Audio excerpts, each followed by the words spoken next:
Yo, Mac, what's going on, bro? Why wasn't the La La La song in there? Who made that beat? Actually, to be honest, I don't know. You made that beat. You made it? I'm wondering why that never happened. You know what I'm saying? What you mean I didn't get anything? You sent a couple emails, bro. You sent a couple emails, bro. I didn't respond back to us. You met you like a gentleman, you know what I'm saying? Hold on, I never got the email. A few minutes later. Mac Miller just went back after the whole confrontation. He put our credits up that haven't been there the whole time. And that was the whole all we wanted was him to put the credits on YouTube, and now he just did it. And you could listen to him in the video say, "I never got your email." Well, look at this. I said, "I'm not looking for money, I'm not looking for anything, I just want to put my credits up." He goes, "LOL, you'll get your credit, pimp, just relax and don't be so angry, everything's cool. Tweet me, I'll put your credits on Twitter." He never did that, never put the credits on nothing until tonight. At the heart of hip-hop lays its poetic soul, used first as a medium to incite the dance floor before evolving into spitting about the harsh realities of life. There's a reason why rapping has been one of the 4 elements since its inception. But where graffitiing and breakdancing have fallen aside, the other key component which has evolved like no other is DJing. During hip-hop's infancy, DJs would provide breakbeats that allow MCs to whip up the crowd into a frenzy. But once that spirit of the block parties was commercialized, it meant that the decks would have to take a backseat. At that point, sampling songs reigned supreme, and with that, the concept of a hip-hop producer, or beatmaker as we know them today, was born. From Dr. Dre to Timbaland, Kanye West, and Pharrell, there's no shortage of those who've provided the canvas for our favorite artists. But make no mistake, simply downloading Fruity Loops, mastering Ableton, or even getting your tracks into the hands of a megastar isn't necessarily a fast track to the riches. In fact, as some of the greats will admit, there's a bunch of ways in which being a hip-hop producer kinda sucks. A road so difficult that even a young prodigy like Kanye West experienced significant barriers. It takes a certain level of perseverance to make it as a producer, which has meant that even the legends almost threw in the towel. Not least of all, Kanye West's mentor, No ID. Where rappers can assemble albums through contributions of multiple producers, those behind the boards often rely on a hit song to make a decent living. By consequence, it often means that if you aren't somebody like Madlib or Metro Boomin, who have people lining up to work with them, then you're essentially at the mercy of rappers. A regular source of frustration for many producers, TM88, who's produced for everyone from Rick Ross to Lil Uzi Vert, vented his frustrations on the industry when he tweeted, "Is it me, or rappers don't support producers like producers support rappers?" To make matters worse, a culture has emerged where rappers such as Soulja Boy and Bobby Shmurda have openly dissed producers for charging what seem like reasonable fees. Bro, I done made over $500,000 for the year. It can't be that bad outside. I'm trying to drop my project, but these are asking me clearances, and these producers is asking for some crazy. I don't know what rumors is going around. They think like, oh, Bobby just dropping bags, this, that, whatever. I'm not giving no $10,000, $8,000 for no producer song. While Bobby's venting a personal grievance, it speaks to one of the larger problems in that it's one of the few areas of the industry where people aren't always expected to be paid for their work. And even more shockingly, those who have produced mega hits sometimes need to wait years to get paid. An industry standard which often means that a producer can receive a platinum plaque while flat broke. 2 prime examples of this would be Trap Money Benny and Black and Mild, the producers of Drake's In My Feelings, who didn't get their share of the pie until over 18 months later. In fact, sometimes the funds simply get lost in the ether. Frankly, the load of work for a lot of law firms is too heavy to handle, said Jordan Bromley, a partner at Manat Entertainment. Producers' clearances get put at the bottom of a growing pile. Later, he estimated that there's hundreds of millions of dollars that should be in writer-producer bank accounts that are not. And when you consider how the game works and the delay from making the track to the finished song hitting radios, it's really no surprise. After it was released, producers of 50 Cent's Animal Ambition said that many of the beats were upwards of 5 years old, and in one instance, Steve Alien, who produced Every Time I Come Around, had actually quit the industry at that point and had to try to find the files.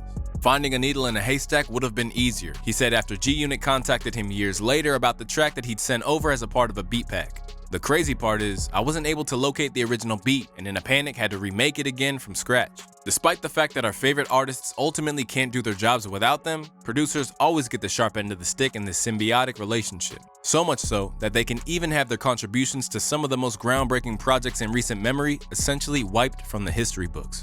For example, look no further than Jimmy Duvall, the man behind Look at Me, that very song that catapulted XXXTentacion to superstardom. After X's passing, he sued the rapper's estate for over $1 million, saying that, "It's important to note that as the producer behind Look at Me, I was removed from all credits, which in turn meant that all rights and royalties owed to me were immediately averted. It goes without saying that everyone deserves credit for contributing their works. My friend is no longer with us, and I'm only asking to remain a part of the legacy that we created together with Look at Me."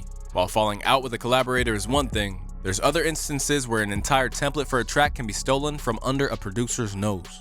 From J. Cole to Joey Badass, there's no shortage of artists who have been accused of stealing beats. While in the case of the legendary Pete Rock, he's been routinely relieved of the credit he deserves due to nothing more than the openness of his creative process, with notable examples ranging from A Tribe Called Quest's Jazz, We've Got, to one of the legendary Biggie hits. Puffy stole the Juicy beat from me as well. They came to my house, heard the beat going on the drum machine. It's the same story. You come downstairs at my crib, you hear music. You heard that, and the next thing you know, it comes out. I'm not mad at anybody. I just want the correct credit. But where Pete Rock has been a victim of plagiarism, there's other cases where beats can fall into the hands of those whose values don't align with your own, which provide another reason for why being a producer isn't all it's cracked up to be. For one high-profile example of this, look at Pierre Bourne's beat that would go on to become 6ix9ine's Gummo, a track which he never cleared for release and left him feeling violated.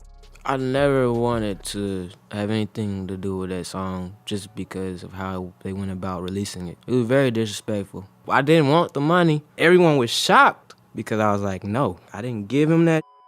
It's weird. I called Metro. I was like, bro, this ever happened to you? And he was like, hell nah. So I really was like, oh, say less, it's not normal. It was just weird because I was in Australia with Drake. I'm on tour with him. My life was just going up the way I wanted it to. When they started the whole process, they just was like, on some that we got this dude beat. We're gonna go viral off this. Before that song was released on Apple Music, we went through so much back and forth. So many no's. I never said yes. Known to lead with the philosophy that I don't want this to come out and we're not cool ever since, Pierre's story is one of the countless cautionary tales that almost left him discouraged right at the time where his sound was at its hottest. From Murder Beats to Mustard and London on the Track, there are plenty of producers who have managed to ride a wave into the ground. And in many ways, producers only have a limited shelf life, unless you're one of that legendary breed like Dre, Juicy J, Hit Boy, or LP who have managed to roll with the punches and alter their sound accordingly. But even if you're as talented as Dr. Dre, there are still loopholes which labels can use to ensure that producers aren't fairly compensated.